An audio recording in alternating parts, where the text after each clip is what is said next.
Então é Natal. E o que você fez? E aí?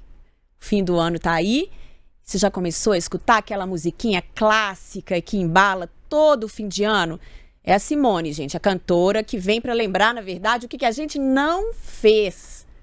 Mas calma, que ainda dá tempo de fazer muito por você, principalmente quando o assunto é saúde. Vou te fazer uma perguntinha aqui. Você fez check-up esse ano?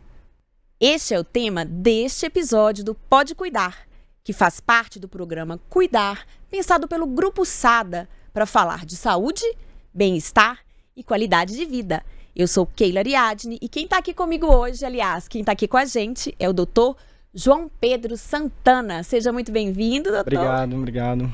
Gente, o Dr. João Pedro, ele fez especialização em clínica médica no Odilon Berens e em cardiologia no Felício Roxo, que é onde ele atende atualmente, né, doutor? Isso mesmo. E eu vou começar aqui fazendo uma perguntinha. Tem uma data, assim, básica, uma data ideal para a gente fazer check-up? Certo, assim, não existe data ideal, né? O ideal é que você faça realmente esse check-up. A gente até conversou anteriormente, o brasileiro realmente ele não tem muito essa cultura de prevenção de saúde, então acho que a gente aproveitar esse final de ano, né, das resoluções de final de ano para cuidar melhor aí, procurar atendimento, né? E é exatamente isso, doutor João Pedro, porque o brasileiro, ele não tem mesmo uma cultura de fazer check-up. Eu fiz um levantamento aqui, encontrei uma pesquisa de demografia médica no Brasil, que é uma pesquisa feita pelo Departamento de Medicina lá da USP, Medicina Preventiva da USP.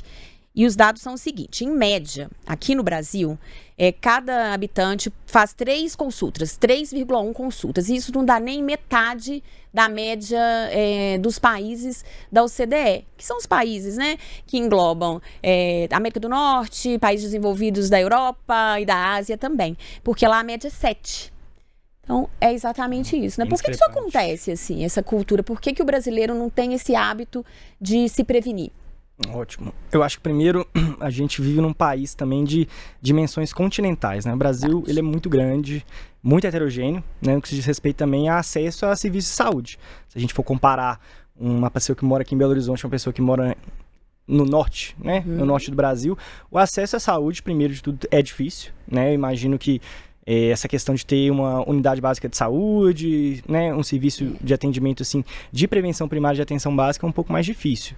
Eu acho também que é algo cultural, assim, eu acho que falta um pouco de conscientização, campanhas de prevenção e para orientar a população quando procurar, em que idade começar e todos esses fatores que estão relacionados também. Essa questão do quando procurar, né? A gente está trazendo aqui no encerramento do ano. Isso. Porque às vezes dá aquela sensação de, nossa, não fiz. Mas de fato não tem uma data ideal. Tem a necessidade, né? De você procurar, de você estar atento. E aí, por falar em cultura, que é um assunto que a gente estava falando aqui, a parte do gênero. Né, gente? Eu gosto muito de trazer dados, porque eu acho que, assim, para vocês não acharem que eu estou trazendo da minha cabeça, eu pesquiso. E aí eu fiz uma pesquisa aqui para ver quem é que mais procura médico. É homem ou mulher? O que vocês acham? Então vamos lá. Segundo o Programa Nacional de Saúde, 82% das mulheres procuraram um atendimento durante o ano. Quando a gente vai pegar os homens, cai para 69%. E aí, doutor João Pedro, que história é essa? Por que o homem tem esse hábito de procurar menos, né, um atendimento médico? Eu acho que tem a ver um pouco assim com, acho que engloba vários fatores, vamos dizer assim, né? Acho que entra um pouco de uma questão sociocultural, né? Da gente ter essa questão de que o homem não pode demonstrar vulnerabilidade, não pode demonstrar fraqueza, né? Eu acho que uma questão comportamental também da mulher, ela tem um comportamento mais preventivo, né? Acho que, assim, as meninas desde a adolescência para a idade adulta já consultam com o ginecologista, né? Fazem os exames preventivos, então eu acredito que tem essa questão também.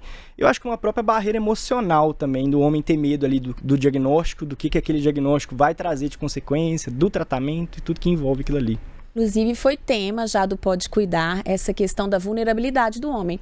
Vai lá no canal do YouTube do Grupo Sada, confere esse episódio, tá? Mas e vamos falar aqui então de uma lista, de um roteiro. Quando, né, para quem está nos acompanhando, eu decidi que eu vou fazer um check-up. Qual que é uma lista básica, assim, de exames essenciais que eles não vão poder ficar de fora? Eu começo por onde? Acho que, primeiro de tudo, né, numa consulta médica preventiva, que a gente fala de check-up, o pessoal vê muito o cardiologista realmente como médico para fazer esse check-up, né? Então, assim, primeiro de tudo é um exame físico, né? Uma anamnese, que é uma consulta médica para saber os sintomas, como é que tá seu sono, como é que tá sua alimentação, atividade física, você sente alguma coisa, sente cansaço, sente dor no peito. Esse exame clínico geral, a ausculta do coração, do pulmão, aferição da pressão, todos esses é o primeiro passo. E aí a gente entra para outros exames complementares, que a gente chama, que é exames de sangue, né? Exames de sangue para avaliar glicemia, né? Que é a glicose, o açúcar no sangue, colesterol, hemograma para avaliar anemia, função tiroidiana e função renal, que seria basicamente o que a gente faz aí no exame de check-up. E aí, de quanto em quanto tempo? É uma vez por ano? É mais? Assim, o que isso determina? Ótimo. Às vezes a pessoa tem uma comorbidade e precisa fazer com mais frequência, né? Mas numa média geral.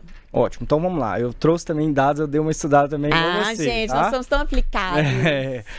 A Força Tarefa de Prevenção dos Estados Unidos, que é um grupo ali que faz essas diretrizes de prevenção.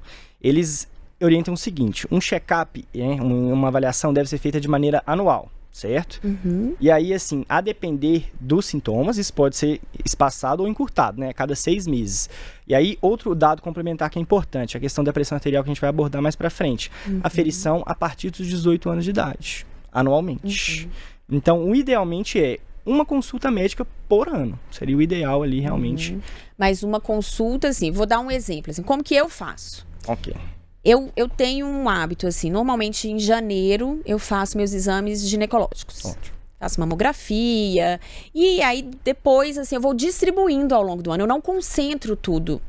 Mesmo porque a gente é tão corrido que às vezes a gente não tem tempo de fazer tudo de uma vez, né? Mas aí eu vou na endócrino, vou no cardiologista, dermatologista, e aí eu vou diluindo ali, assim, de mês sim, mês não, às vezes eu marco oftalmo, marca uma consulta. O que seria? Isso ajuda? Ou, claro que vai depender da rotina de cada um, mas tem uma receitinha ideal, assim, faz tudo de uma vez e fica livre? Como você mesmo disse, às vezes essa fragmentação tem que ter, né? O oftalmo para avaliação da acuidade visual, acho que o endócrino para avaliar realmente, assim, mas eu falo agora a nível básico de saúde, onde as pessoas realmente não têm acesso a tantos especialistas, é uma consulta geral mesmo, anual, com um médico, que não precisa ser um cardiologista, um clínico mesmo. Clínico, ótimo. Que aí ele vai fazer toda essa anamnese, seguir todo esse roteiro e pedir os exames todos de uma vez. A partir dos resultados, aí ele vai disparar outros exames, outras medidas complementares. Isso, gente. Vamos simplificar, procurar um clínico, porque aí se tiver necessidade, ele que vai fazer o encaminhamento. Exatamente, perfeito. A gente falou aqui desse roteiro geral, né? Um roteiro para todos nós. Mas a gente sabe que tem a saúde da mulher, a saúde do homem tem algumas especificidades. Então, o que muda, né? O que a gente acrescenta aí para homem e para mulher, que a gente precisa ficar atento? No que se diz respeito a rastreio dos principais cânceres femininos, a gente vai falar do câncer de mama, né? E do câncer de colo uterino. A gente tem o rastreio, novamente, assim, eu vou trazer todos os dados a respeito dessa força-tarefa dos Estados Unidos, que é o que a gente tem de melhor literatura, né? Seria a mamografia para as mulheres. As mulheres geralmente iniciam a partir dos 45 anos, a mamografia, a cada 2 anos, certo? E essa idade de 45 anos, ela pode ser abreviada de acordo com alguns fatores. História familiar de câncer, algumas mutações genéticas, que são algo mais específicos aí. No que se diz respeito ao câncer de colo uterino, é muito interessante porque o Ministério da Saúde agora fez uma atualização no rastreio. Antes a gente fazia o Papa Nicolau, né, que todo mundo conhece, que é aquela citologia, aquele raspado. O Ministério da Saúde agora colocou a detecção do DNA do HPV, que é uma forma de fazer que espaça o tempo, então você faz a partir dos 25 anos para as mulheres até os 64 anos, e aí faz essa coleta desse DNA do HPV, e ele estando negativo, você faz a cada 5 e não 3 anos, como era com o Papa Nicolau. Olha, que ótima notícia! Ótima notícia. Eu vou puxar uma pergunta aqui, que você falou de HPV e eu vi uma pergunta aqui em mente. Vacinação, né? A gente está aqui no tema, check-up é prevenção, vacinação é prevenção. E não é só para criança não, viu, gente? Adulto também tem calendário de vacina. Como que funciona? O que é de graça, o que é privado? Ótimo. Assim, a gente tem uma diferença no calendário vacinal da rede privada para a rede SUS. E em algumas ocasiões especiais, em alguns casos clínicos específicos, essas vacinas da rede privada são ofertadas pelo SUS. Mas assim, para o adulto, vamos falar para o adulto geral, né? É a vacinação anual para influenza, né? Que é a vacina da gripe, que todo mundo conhece. A vacina da gripe ela é atualizada todo ano, porque a vacina muda de acordo com as cepas, né? O tipo de vírus que está circulando ali mais ali naquele ano especificamente. Então, a vacina da influenza, a vacina da Covid, a dupla do adulto, que é a do tétano, principalmente, que ela é cada 10 anos, tem um reforço. E a da hepatite B. A da hepatite B que tem que ter as 3 doses e vai de acordo com a detecção do antígeno ali no sangue, que é algo mais específico assim também. Tá. Esse é o do adulto. Sim, e as privadas, assim, as respiratórias? Ótimo. Para o idoso, a gente tem na rede privada a Pneumo 23, que ela também está disponível para alguns pacientes do SUS, casos específicos. A vacina do herpes zoster também, que é uma vacina que é a partir de 60 anos de idade para os idosos. E outra coisa também que é novidade, né, desse ano de 2025, que é a vacina da dengue. A vacina da dengue, que é uma vacina brasileira, produzida pelo Butantan, que é dos 12 aos 59 anos em dose única também. Que ótimo. Que entra no calendário da criança, do adolescente, mas também no calendário do adulto, né? Isso aí, gente. Vamos prestar bastante atenção, porque de fato a gente tende a achar que vacina é só para criança. Mas não é, né? Ficar atento à renovação, né? Atualização da carteirinha, que às vezes o governo faz campanhas, né? Vamos prestar atenção. Eu quero trazer um assunto aqui que me deixou esse ano, assim, bem na minha vez, porque é que agora a pressão 12/8 não é mais a boa. Isso aí causou um reboliço, Quem né? foi que trouxe isso? Quem trouxe esse novo parâmetro, agora falando seriamente? A gente que está com a pressão 12/8 deve se preocupar, assim, o que está de contexto nisso tudo? Foi uma diretriz agora nova, elaborada pela Sociedade Brasileira de Cardiologia, né, um consenso de vários especialistas, foi lançado até no congresso agora em setembro, que eu estava lá presente, assim. Então é a diretriz nova de pressão arterial, né, de hipertensão arterial. O que ficou definido? Né? O diagnóstico de hipertensão, né, hipertensão arterial, continua sendo o mesmo. O ponto de corte é 2 medidas em ocasiões diferentes, acima de 14/9, 140/90. Só que mudou agora o conceito do pré-hipertenso. Isso é uma estratégia muito interessante da sociedade, que é colocar em voga, em vigência, aquele indivíduo que tem mais risco de desenvolver hipertensão e controlar aquilo antes que aquilo vire uma doença. Ou seja, 12/8 continua sendo uma pressão absolutamente normal. Pode ficar tranquila. Só que entre 12/8 e 14/9, a gente tem o que a gente chama ali de um paciente que ele é pré-hipertenso. Ou seja, ele não tem a doença, mas ele está em risco. E aí é um paciente para a gente ficar mais atento no controle dos fatores de risco. Entendi. Então, na verdade, é um cuidado, também é uma prevenção, né? Exato. Um cuidado que a Sociedade Brasileira de Cardiologia, ela está, né, se antecipando aí para as pessoas ficarem mais atentas, né? Exato. Eu vou tirar uma dúvida que eu sempre tive.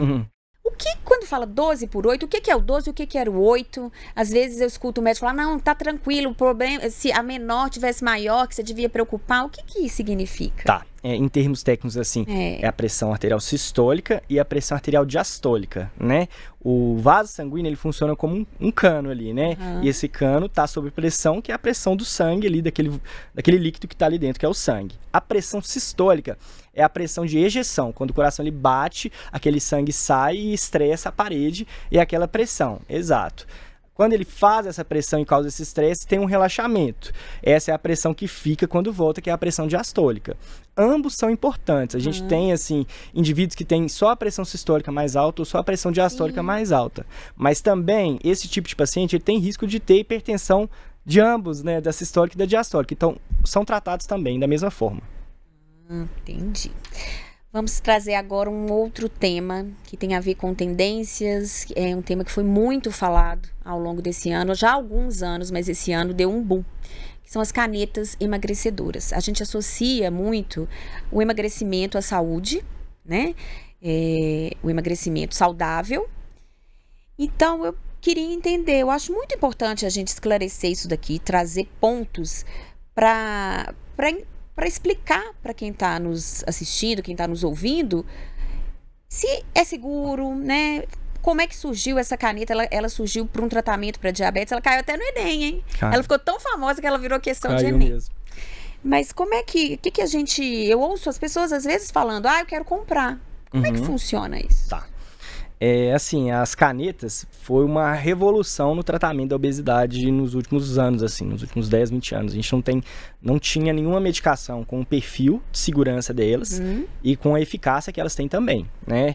Primeiro foi a semaglutida e agora tem o tirzepatida, tem um nome comercial que não vem ao caso aí, todo mundo já sabe, tá na boca de todo mundo. E assim, são medicações muito eficazes, né, mas que não são isentas de efeitos colaterais. Assim, vou trazer um caso pessoal. A minha mãe fazia uso dessa medicação e ela teve pancreatite relacionada realmente ao remédio. Então, assim, não são medicações isentas de riscos, são muito eficazes, mas de toda forma precisa de um acompanhamento médico para manejar dose, efeitos colaterais, evitar o rebote, precisa de um acondicionamento adequado. A gente vê que às vezes o pessoal vem trazendo isso de fora de uma maneira acondicionada, não sendo resfriada. Então precisa da medicação que esteja procedência, e não existe essa questão de fazer automedicação dessas canetas, né? Apesar da eficácia e da segurança, não é uma medicação para ser feita assim, sem acompanhamento médico. Então, gente, eu vou aproveitar aqui nesse tema do emagrecimento. A gente sabe, né, que é importante aliar uma boa alimentação a uma rotina de exercícios. Saber a gente sabe, mas eu queria reforçar isso. Eu sei que vai estar na meta de muita gente aí para 2026, né? Um ano mais saudável, fazendo atividades, comendo melhor.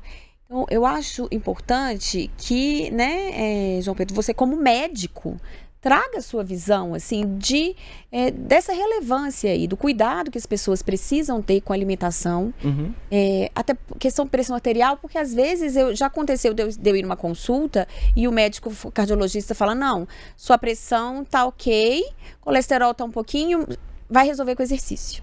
Isso. A gente subestima a importância da atividade física na vida, né, no dia a dia. Assim, os benefícios básicos, assim, melhorar o sono, qualidade de vida, sensação de bem-estar, e os benefícios, assim, objetivos, né, dessa redução da glicose, do colesterol, tanto que muitos dos pacientes, a gente tenta ali, vamos fazer 3 meses de mudança de estilo de vida. Antes de entrar com a medicação. Né? A gente tem preconizado, assim, pelo Ministério da Saúde, 150 minutos de atividade física aeróbica por semana, o que daria mais ou menos ali 30 minutos por dia, de segunda a sexta, segunda a sábado. 30 minutos que a gente fica ali, chega em casa e fica sentado ali, mexendo no telefone. No telefone. Exato. Exatamente. Exatamente. Pois é. Eu tenho uma curiosidade aqui, e a gente, assim, eu acho que a vida da gente, assim, o que vale são as histórias que a gente compartilha, as experiências que a gente troca. A gente tem aprendizados a partir disso. E aí eu vou perguntar aqui, Dr. João Pedro, ao longo, né, assim, dos seus atendimentos, eu imagino que você escute muitas histórias. E pode ser que seja alguma história de alguém que eu tô com essa dor de cabeça e resolveu investigar e descobriu alguma doença que é mais silenciosa. Divide aqui com a gente, pra gente poder fazer essa partilha aqui dessas vivências. Olha, me vem na mente um caso, assim, que foi bem emblemático pra mim, que foi de um padre que internou com a gente lá. Era um padre, 50 e poucos anos, assim, e ele teve um derrame, um AVC, né? Teve um derrame e perdeu a fala. Um padre que perdeu a fala, assim. E aí a gente conversando, investigando o que poderia estar por trás desse derrame e tal. Ele estava fazendo uso de reposição hormonal e uma dose, assim, meio alta. Ele desenvolveu uma disfunção no coração, o coração ficou fraco, uma insuficiência cardíaca. E isso predispôs a formar coágulos dentro do coração e ele teve esse derrame. Então, pra gente, assim, foi um caso bem emblemático, assim, dessa questão de como que às vezes a doença ela é silenciosa e manifesta de uma forma muito já grave e muito, assim, que gera muita morbidade para o paciente, né? Um padre perder a fala é muito complicado, né? E isso mostra a importância da prevenção. Exato. Né? Exatamente. Exatamente, porque você, olhando ali, você tem uma rotina, você conhece o seu corpo, tem que prestar, né, bastante atenção para ver, porque que tipo de doença silenciosa é comum, assim, que Talvez a pressão, porque às vezes a gente, eu sei, assim, quando minha cabeça dói muito aqui, eu acho que minha pressão não tá boa, não. Uhum. Assim, principalmente as principais doenças que a gente tem, né, que geram consequências, hipertensão e diabetes são doenças muito silenciosas, assim, né, ela vai realmente gerar alguma consequência ali em estágios muito avançados e na ausência de tratamento. Então, assim, principalmente eu falaria de hipertensão e diabetes, doenças muito silenciosas que vão ali gradativamente causando lesões em órgãos muito nobres. Aí a gente pode citar lesão nos rins, né, lesão no fígado, lesão no coração, e quando ela realmente se manifesta, já é algo bem avançado assim mesmo. Por isso que a importância dessa questão do que a gente está conversando hoje, né, de medidas de prevenção, de tratamento adequado, de acompanhamento médico adequado. Isso daí. Olha só, gente, o episódio está chegando ao fim, eu sei, passou muito rápido, passou tão rápido quanto o ano de 2025, né? Que já estamos aqui encerrando, né? Já estamos aqui com a Simone cantando, então é Natal no pé do nosso ouvido. E vou reforçar aqui uma mensagem que é: cuide do seu corpo, preste atenção do seu corpo, mas também cuide da sua alma, né? Cuide da sua mente. A gente falou o ano inteiro de saúde mental, então fique atento. E eu vou pedir agora para o João Pedro deixar uma mensagem final para vocês, né? Um incentivo aí para que vocês façam um check-up. Eu acho assim que cuidar da saúde, né, ter esse acompanhamento é um ato de cuidado, né, um ato de amor consigo mesmo, né? E não só consigo mesmo, com quem tá ali na sua volta, né? Que tem seu convívio, que convive com você, né? Todo mundo aí, não sei quem tem filho, tem neto, né? Você quer ver seu neto crescer, você quer poder brincar com seu filho, você quer poder ter disposição para poder viajar, né? Seja lá o que você quer fazer. Eu acho que cuidar da saúde, essas medidas de prevenção, é um ato de amor. É um ato de amor consigo mesmo, assim. Então é isso, gente. Você acabou de ouvir mais um episódio do Pode Cuidar, que faz parte do programa Cuidar, que foi pensado pelo Grupo SADA para discutir o compromisso com a saúde, com o bem-estar e com a qualidade de vida. O roteiro, a apresentação e a produção são meus, Keila Ariadne, e eu quero agradecer imensamente pela sua companhia agora e ao longo de todo o ano. E eu te espero lá no ano novo, que ele seja leve, que ele seja lindo e que ele seja muito feliz. A gente se vê. Até lá!